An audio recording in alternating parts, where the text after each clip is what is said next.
Homeschooling moms are divided on this issue. We want to homeschool for the freedom to not be tied to our desk, yet using homeschool online resources opens the door for so many opportunities.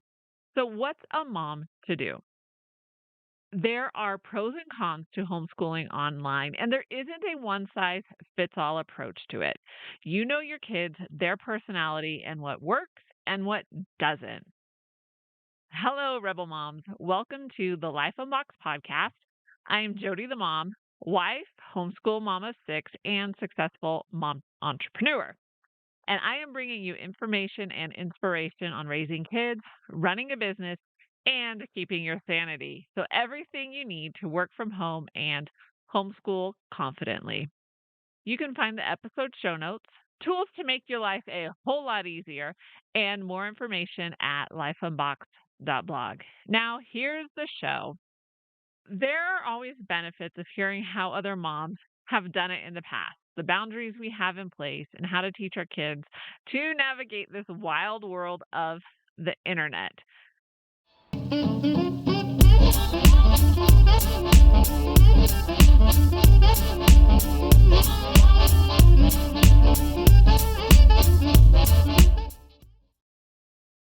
So, let's talk about how to use homeschooling online and work from home.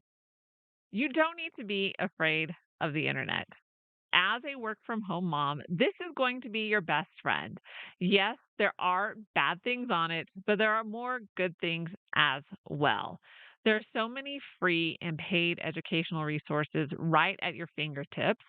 And this also means you don't need to teach every single subject. So, my then at the time second grader was interested in India. So when he was in second grade, just was kind of fascinated by it. So he got on Google Maps and started going through India via Street View. He was fascinated and he was occupied for a very long time. This was a very easy way to feed his curiosity and interest, and also to give him a visual on what people in other countries look like and live like. My first grader asked me a very deep question. He said, "Do dogs go to heaven?" And I said, "Well, some people think they do, but it's not in the Bible. So we really don't know." And so he looks at me and goes, "Can't you just type it in and find out the answer?" So that is kind of how we want to use the internet. I want my kids to know that there's no excuse for them not to find an answer. Although I did have to tell him I don't think we're going to get the results we're looking for from Google. Now, there are so many online programs that you can take advantage of. There's homeschool online science curriculum. My daughter is currently doing Mr. D Math American Sign Language, and I can't teach her sign language because I don't know it. So, homeschooling online gives me the tools I need to teach my kids when I can't. Now, I know you are super mom, so I am acknowledging that you are super mom. And I know that we are the best teachers for our kids. We know them better than anyone else. But that doesn't mean we have to teach everything. So a lot of my role as mom is being a facilitator of their learning rather than teaching every single thing. And you know what? That's okay. So I am a homeschool graduate myself, and I know that I'm giving my kids a greater advantage by teaching them to be independent learners and thinkers instead of everything coming from me. It is okay to acknowledge that you don't know everything. I promise you won't lose your homeschool card. Providing your kids with the best tools they need to learn is one of the reasons we are the best teachers for them. Let's talk about interest based homeschooling because one of the reasons we homeschool is to tailor learning for each child. So this goes beyond just the curriculum we buy. It embraces learning to use a 3D printer, solving a Rubik's Cube, learning photography, understanding how to write a book, and so much more. You will never find a curriculum that teaches all of this, but you can add homeschooling online to feed your child's curiosity in these different subjects. And it is also a great way to occupy your kids instead of putting a movie on. If you're on a video call or just need a few moments of quiet, then the educational resources online are a really great choice. And I know we're talking about online, so we do need to talk about setting boundaries with the internet. There are many benefits of using online classes in your homeschool, but there are also pitfalls. We can't give our kids free reign to do whatever they want, but there are things you can do, and we can place boundaries on the internet. So these are our boundaries we have in place. Yours may look a little different. This is just to give you a starting point. Number one, clearly establish what kids can do. There are websites that my kids can visit without asking. Either I introduce them to the website or we've already vetted them. So, any new websites that they want to visit, they need to ask. YouTube is once a week. If there is a learning YouTube channel to look at, then an exception is it can be made. So the same rules for websites also apply to YouTube. They can watch approved channels and make requests to watch new ones. And again, we'll vet those first. Social media is never an option. So my kids do not have social media accounts, even the teenagers. I think there are enough studies on the detriments of it, and the cons definitely outweigh any kind of pros. Number two, computers and devices are always out in the open. Since I work and school in the same room, all the computer screens face me. I can check the screen at any time to see what's going on. Now, this is a very easy boundary to put in place, and I think it's one that prevents the most problems. Everyone's screen is always out in the open. Number three, use website blockers. So there are free resources that you can use to block websites. My husband is an IT guy, so he sets all of that stuff up. And so I did ask him what he uses because I don't know. And he said he uses OpenDNS, and I believe that is a free one. There are other services out there as well. Number four is YouTube Premium. So this is a subscription that we use from YouTube. And what it does is it blocks all advertisements. So the kids all use the same account and they don't get the advertisements. And we can also check the history at any time, which is very good indeed. Number five, set time limits. So I make a distinction between fun and learning. For fun, they get 2 hours of electronic time per day. So this includes everything: video games, movies, surfing the web, all of it. And it can only happen after schoolwork is completed, and it doesn't start until nap time. So the little one goes down for a nap, and the big kids use their electronic time.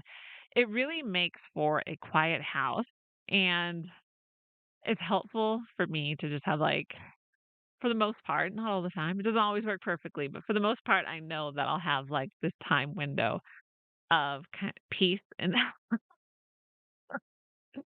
so and not that they necessarily argue, I'm not talking about that, but just sometimes the constant questions and the constant chatter, it just yeah, sometimes we just need a break from that. So once the 2 hours are up, that's it, and everything is over by 4 p.m. Whether they spent their entire 2 hours or not, it all gets shut down by 4. Now, 2 hours is what works for us. I have another mom friend who only does 45 minutes. So find out what works for you. And during the summer, I usually have them read for a certain amount of time before they can do electronics. So even in the summer, it is limited to 2 hours after lunch and everything is turned off by 4. That's also kind of the hottest time of the day. So no one wants to go outside and play at that time either. All right, let's talk about curriculum and resources because I want to give you some of my favorite homeschooling online resources. Some are paid and some are free. Number one is Art for Kids Hub. So all of my kids have loved this channel, and it's a great place to learn how to draw and it's completely safe for your kids. Next is Michelle Gay, Science Teacher.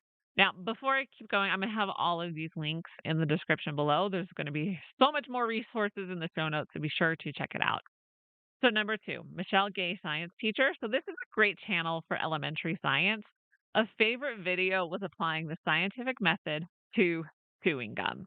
Yes, we did that one and it was a lot of fun.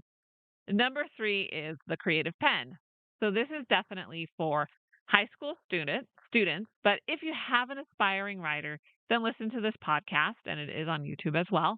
My oldest son and I used to listen to it together when I would drive him into work. Number 4 is Skillshare. So we all use this. This is really a really great tool for interest-based learning, and we use it from my 10-year-old all the way to my 18-year-old. So my 10-year-old has used it to learn stop motion, and I think he learned how to solve the Rubik's Cube on it as well. And the 18-year-old has used it to get an idea of bookkeeping, writing, and design, and a whole lot more. So I've also used it to hone my marketing skills. So it is by far the most affordable online resources and the most versatile. And they're not even sponsoring this video as I'm saying all this. So we've used a number of resources over the years because I am a self-taught entrepreneur. And this is by far the best resource I have found. And it is the one we have used the most. Number 5 is Greg Landry Homeschool Science. This is one of the best homeschool online science programs I've seen, especially for high school students. So there are certain things that college is looking for on a high school transcript. Science with with labs is one of them. But if you're like me and dissecting owl poop on your kitchen counter is not something you really want to do, then this homeschool online science curriculum has virtual labs. So are you hearing the angels sing? Think I am. And it isn't just for high school students. There are classes from fourth grade and up, and you also have the option to choose between live classes and pre recorded classes. There are a number of options for family access as well because um, Greg Landry wants to make this as accessible for families as possible because, hey, homeschool families, we are notorious for being fruitful and multiplying. And so any curriculum that's going to make it easier for whole family involvement gets a big old gold star in my book. Number 6, Mr. D Math. And it is more than just math, but if your kids are struggling with algebra or geometry and you don't want to relearn it, then this is a great option. Classes are live or self paced. My daughter is currently doing the self paced American Sign Language, and she is really enjoying it. She turned in her lessons to a live teacher and she received feedback from the teacher. She also has learned to correct the teacher if she finds a mistake. So that's a very good skill to learn, especially, as you get up into college. Not believe the mistakes I used to find with teachers. Anyway, so she has plans to continue on to ASL too as well. And number 7 is ABC Mouse because my kids range in age from preschool to high school. So I need something for the little people to do. And ABC Mouse is a great fit for my preschooler and my first grader. We have one subscription for both of them, and they each have their own account. Number 8, Answers in Genesis. My first grader loves the kids section of the website. There are videos and games, and he also really likes looking at all the animals.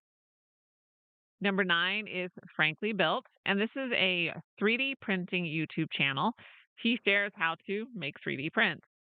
My high school student watches it, and he mentioned that parental discretion is advised because there might be some language in some of the videos. So I just wanted to throw that one out there as well. And number 10 is Typing Club. So this is a free resources all of my kids have used to learn how to type. And for the most part, they are all pretty good at touch typing. Now, Mom, you don't have to do it all. There are so many good resources to incorporate into your homeschool. The most important thing we can teach our kids is how to find the right information for the questions that they have. We can't teach them everything, but if we can teach them this one skill, they will be successful for the rest of their lives. So, do you need more help with curriculum for every grade? Then grab your copy of the Momtrepreneur's Guide to Curriculum. I give you the lowdown, the good, bad, and the ugly. So, thanks for listening. Be sure to check out lifeunboxed.blog for everything you need to work from home and homeschool confidently. And I will see you next time.